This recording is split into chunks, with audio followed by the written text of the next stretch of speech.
Un secrétariat, une salle d'attente, des dessins au mur et quelques pleurs de nourrissons. Rien d'inhabituel dans ce cabinet médical de Tulle. Pourtant, son ouverture il y a 2 ans répondait pour les patients à une véritable attente. Puisqu'avant j'étais à la Gaine et le doctorat c'est parti. Donc il fallait trouver un médecin. De retrouver un médecin traitant, oui, là c'était un gros stress. Oui.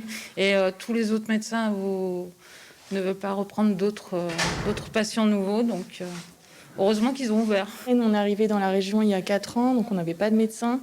Et quand on a su qu'il y avait le centre de santé, là, ça nous a bien soulagés parce qu'on ne savait pas du tout vers qui s'adresser. Vas-y, installez-vous. Ce qui ne saute pas aux yeux, c'est qu'ici, les 4 médecins sont salariés par la ville de Tulle, 5 000 € net par mois pour 35 heures de travail par semaine. Le docteur Laurent Brindel a été attiré par un message sur les réseaux sociaux. Depuis, il soigne ses patients, forme des étudiants, tout en maîtrisant son temps de travail et en se libérant des contraintes administratives de l'exercice libéral. Effectivement, c'est un gain de temps, puisque dans une semaine de travail, il y a le temps de consultation, mais il y a tout le temps de comptabilité, de gestion du cabinet du libéral que nous n'avons pas du tout. Autre consultation, cette fois à Ussel. Ce médecin était auparavant libéral. Désormais, il termine sa carrière comme salarié du conseil départemental. 14 médecins ont ce statut sur 7 communes de Haute-Corrèze. Un facteur d'attractivité pour les jeunes comme le docteur Alice Paillard, arrivé l'été dernier.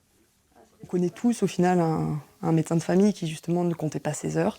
Et là, du fait d'avoir le salarial, c'est quand même une certaine légitimité à compter un petit peu plus ses heures de travail quand même et pouvoir avoir une vie familiale, une vie sociale à côté qui est encore confortable. On attire d'une part des jeunes médecins qui veulent découvrir le territoire ou qui commencent leur pratique et on permet à des médecins en fin de carrière de continuer plus longtemps à exercer parce qu'ils sont déchargés de certaines tâches et ils ont un temps qu'ils peuvent choisir à ce moment-là.